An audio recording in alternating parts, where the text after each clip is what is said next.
नमस्कार दर्शकबिन, हामी चाहिँ आज नेकपा माओवादी केन्द्रका अध्यक्ष प्रचण्डजी बाथरुममा लडिसकेपछि उहाँसँग बाथरुमबाटै चाहिँ हामी चाहिँ अन्तर्वार्ता लिँदैछौँ। आउँदै हुनुहुन्छ उहाँलाई स्वागत छ।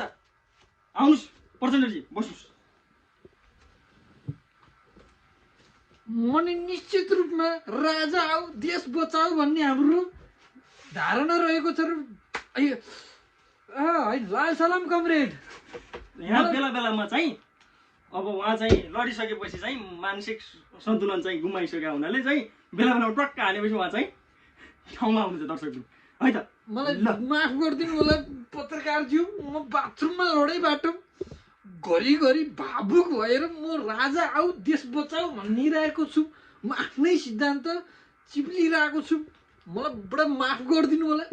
जनताहरूलाई पनि म के आग्रह गर्न चाहन्छु भने जुन रूपले म बाथरुममा मलाई लडाइयो, जुन तपाईँको जुन विश्वका सबै शक्तिहरू मिलेर पूर्तिवादीहरू सबै मिलेर मलाई जुन रूपले बाथरुममा लड्न बाध्य पारियो, म त्यसको घोर भर्सना गर्छु। मैले निश्चित रूपमा एकछिन पुष्पकमल लालजी, प्रचण्डजी एकछिन, तपाईँ बाथरुममा लड्नुमा प्रमुख कसको हात छ? मैले निश्चित रूपमा हाम्रो पार्टीको र मेरो व्यक्तिगत ठम्याइ के छ भने म जुन बाथरुममा लड्नुमा हात हेर्नुहोस् कसैको पनि छैन। खुट्टा मेरै छ, हेर्नुहोस्, यसले हेर्नुहोस्, म तपाईँलाई देखाइदिन्छु। यो दुईटा खुट्टा, यो दाहिने खुट्टा चिप्लिएर म लडेको पनि हेर्नुहोस्। हात चाहिँ मैले निश्चित रूपमा कसैको पनि छैन, खुट्टा चाहिँ मेरै छ है। भनेपछि हात छैन भन्ने तपाईँको तात्पर्य? तर यो भनिरहँदाखेरि एउटा जनसमुदायमा के सन्देश जान्छ भने यो कतै पूर्तिवादीहरूको चलखेल त होइन भन्ने यो यहाँहरूको चाहिँ हाम्रो पार्टीको विश्लेषण रहेको छ। र हामी यसमा चाहिँ केन्द्रीय कमिटीको बैठक बसेर यो कसको हात रहेको छ, कसको खुट्टा रहेको छ भन्ने कुरा हामीले चाहिँ अब यसको चाहिँ छलफल, घनीभूत छलफल गरेर हामी यसको निष्कर्षमा पुग्छौँ भन्ने हाम्रो चाहिँ योजना रहेको छ, भावी योजना रहेको छ। तपाईँ त एउटा चाहिँ के अरे नेकपा माओवादी केन्द्रको अध्यक्ष जस्तो मान्छे, तपाईँ एउटा प्रभावशाली नेता पनि हो।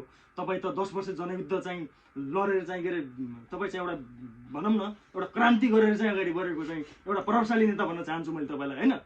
अनि अब तपाईँले यो घटनालाई चाहिँ कस्तो, कुन रूपमा चाहिँ हेर्नुभएको छ यसलाई? यो घटनालाई मैले पुरा एकदमै गम्भीर रूपमा लिएको छु।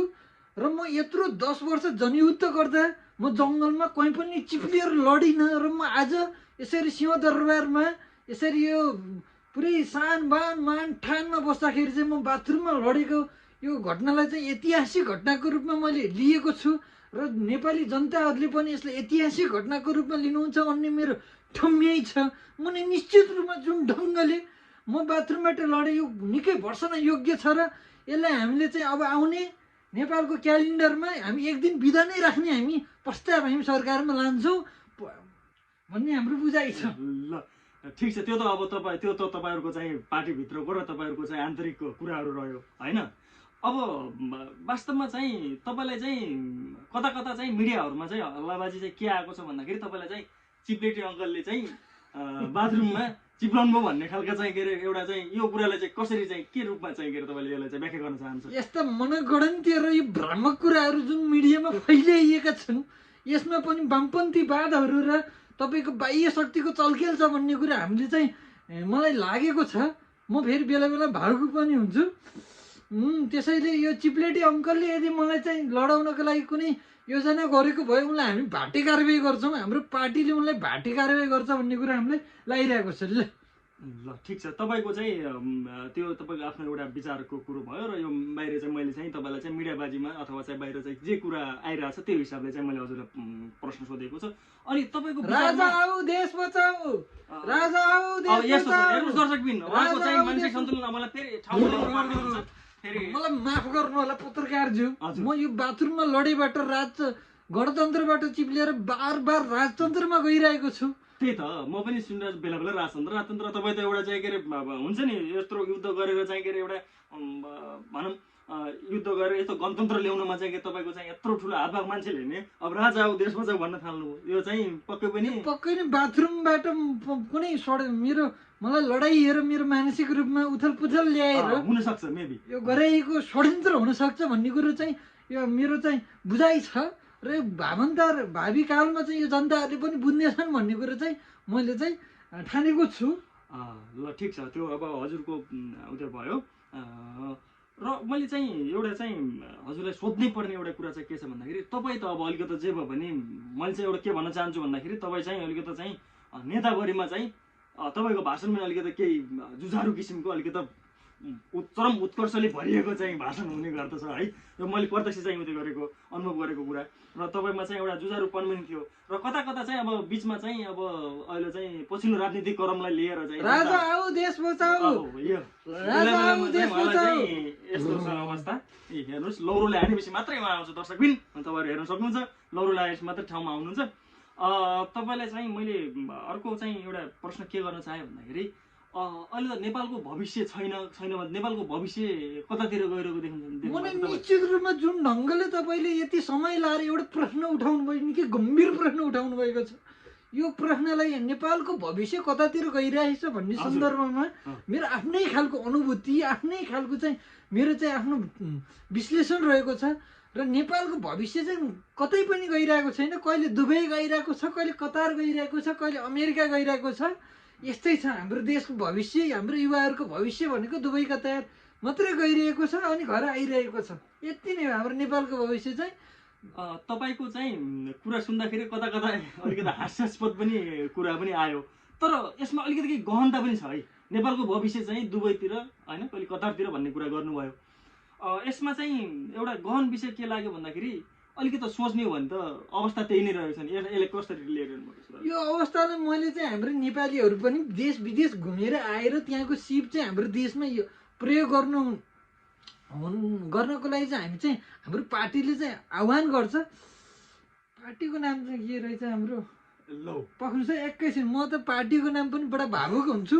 आफ्नै पार्टीको नाम पनि मैले बिर्सिएँ। दर्शकबिनहरू हेर्नुहोस्, आफ्नै चाहिँ पार्टीको नाम बिर्सिन थालिसके। अब किन बिर्सिन्न? मैले वर्षौँ पछि पार्टीको नाम फेर्छु। कहिले नेकपा माओवादी, कहिले माओवादी केन्द्र, कहिले के, कहिले मसाल, कहिले यथार्थ बोल्नु भयो। सम्म त जानु लाग्छ तपाईँ चाहिँ बाथरुमबाट लडिसकेपछि यथार्थतिर चाहिँ तपाईँ चाहिँ अलिकति ढल्किनु भयो कि? म ढल्किएँ कि भन्ने मेरो आफ्नो पनि बुझाइरहेको छ। बाहिर एउटा बुझाइ पनि रहेको छ नि, जस्तै 11 लाखको रक्सी खाएर चाहिँ चिप्लियो भन्ने कुरो छ। कुरो के हो? यो सरासर झुट हो। हेर्नुहोस्, मैले निश्चित रूपमा जुन ढङ्गले मलाई 11 लाखको जुन रक्सी खाइयो भनिएको छ, यसमा कुनै सत्यता छैन। त्यो खास 15 लाखको रक्सी थियो। पत्रकार मित्रहरूले पनि 4 लाख बढीको रक्सी रहेको थियो। अब सिधा कुरा उत्तर दिनुहोस् है। अब सिधै प्रत्यक्ष चाहिँ तपाईँ चाहिँ मिडियामा हुनुहुन्छ, मैले निश्चित रूपमा झुट लुकाउनु पाउनु है। मैले निश्चित रूपमा झुट भन्ने मैले लुकाएकै छैन। त्यो 11 लाखको रक्सी हुँदै होइन, त 15 लाखको। लाखौँ जनता कहाँ जान्छ? यो करोडौँ जनता कहाँ चाहिँ पुग्छ? यो करोडौँ जनता कहाँ पुगेन? मैले खाएको 15 लाखकै रक्सी 11 लाखको हुँदैन है। भनेपछि तपाईँ चाहिँ 4 लाख रुपियाँ कम हो भन्ने चाहिँ तपाईँको मान्यता? हजुर गजब छ। अनि तपाईँलाई एउटा चाहिँ अब बाहिर तपाईँको चाहिँ अब प्रतिस्पर्धी पार्टी भनौँ, एक किसिमले चाहिँ तपाईँको चाहिँ एन्टी पार्टी भनौँ होइन हाम्रो भनाइमा। अनि चाहिँ शेरबहादुर देवाजी हुनुहुन्छ नि, उहाँ चाहिँ 7 पटक चाहिँ के अरे प्रधानमन्त्री हुने भन्ने चाहिँ एउटा चाहिँ त्यो भन्ने चाहिँ के लाग्छ तपाईँलाई चाहिँ के अरे उहाँ? मलाई निश्चित रूपमा शेरबहादुरज्यू जी चाहिँ हाम्रो 7 पटक प्रधानमन्त्री हुनुहुन्छ भन्ने कुरो हाम्रो पार्टी चाहिँ निकै आश्वस्त रहेको छ। र उहाँ चाहिँ हामी चाहिँ 7 पटक प्रधानमन्त्री भएको चाहिँ हाम्रो पार्टीले उहाँलाई तपाईँ धेरै आवेशमा आक्रोशमा आउँदाखेरि चाहिँ हल्का खोकी पनि उहाँलाई चाहिँ हामीले सहयोग नै गर्नेछौँ भन्ने हाम्रो ठम्मै छ। भनेपछि 7 चोटि चाहिँ उहाँ हुनुहुन्छ। यदि हुनु भएन भने, प्रधानमन्त्री भएन अथवा तपाईँले भनेको कुरो चाहिँ 7औं पटक हुने कुरा चाहिँ भएन भने के भन्न चाहन्छु यस विषयमा? उहाँ चाहिँ 7 पटक हुनुहुन्छ भन्ने चाहिँ हामी विश्वस्तै हुनुहुन्छ तपाईँ? अनि यदि उहाँ हुनु भएन, यदि उहाँको चाहिँ अकालमै मृत्यु हुने अवस्था आयो, हजुर, अथवा उहाँलाई चाहिँ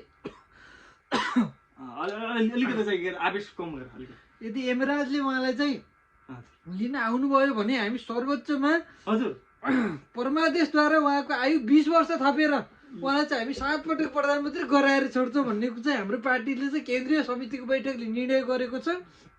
र यदि उहाँ चाहिँ 7 पटक प्रधानमन्त्री बनाएर पछि नै देशको चाहिँ भविष्य उज्जवल हुने चाहिँ हाम्रो पार्टीको तम्मै छ। पानी पिउनुस् अलिकति, तपाईँ चाहिँ अलिकति धेरै उता हुनु ल। 11 लाखको रक्सी खाएको मान्छेले पानीले त छुँदै छैन।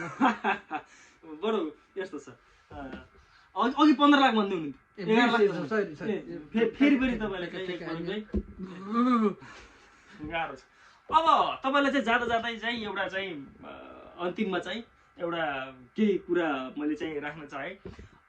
तपाईँको चाहिँ जनताले चाहिँ के बुझ्न चाहिरहेछ, जनताले के जान्न चाहिरहेछ भन्दाखेरि बाथरुममा लड्दाखेरि चाहिँ तपाईँले कुन गीत गाइरहनु भएको थियो, अरू भनौँ न अब तपाईँ चाहिँ कुन अवस्थामा हुन्थ्यो, कस्तो गीतले चाहिँ तपाईँलाई चाहिँ त्यो गरिरहेको थियो? मलाई यो जिन्दगीले कहाँबाट कहाँ पुर्यायो, कहिले जङ्गल पुर्यायो, कहिले भारत पुर्यायो, कहिले बालवाटर पुर्यायो, अहिले मलाई जिन्दगीले बाथरुम पुर्यायो, अहिले मलाई जिन्दगीले बाथरुम पुर्यायो, राजा आऊ देश बचाऊ, राजा आऊ देश बचाऊ, फेरि पनि लाल सलाम लाल तपाईँ सलाम। भनेको तपाईँको बल्ल यथार्थमा लाल सलाम हो। तपाईँको चाहिँ राजा आऊ देश बचाऊ चाहिँ तपाईँको चाहिँ सिद्धान्तभित्रमै पर्दैन।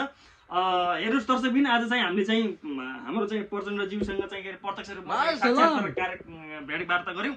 उहाँको चाहिँ मनमा लाग्यो, उहाँ चाहिँ जब जुन कुरो चाहिँ बाथरुममा लडिसकेपछि के रहेछ त यथार्थता भन्ने कुरा हामीले कोटन प्रयास गऱ्यौँ।